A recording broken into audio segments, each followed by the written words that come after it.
Congratulations on having your baby. Yes, Mama, you made it. But before you rush home from the hospital, these are the following things you need to check. These days, I've been seeing a lot of people complaining about their children having tongue tie. Like, oh, I got home and then I found out that my son or my daughter had tongue tie.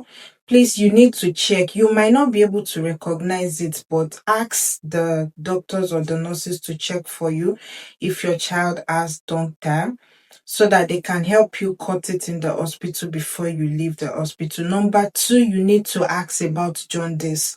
See, things are different now. I think the jaundice now is different from the one our mothers used to treat by putting children inside the sun.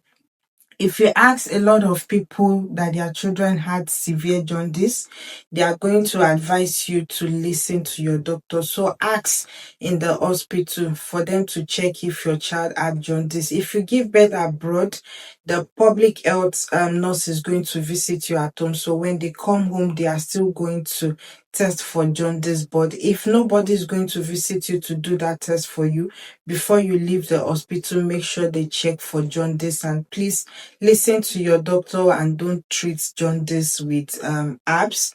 If you give birth to a baby boy, you are going to need to circumcise your baby. That is if you do.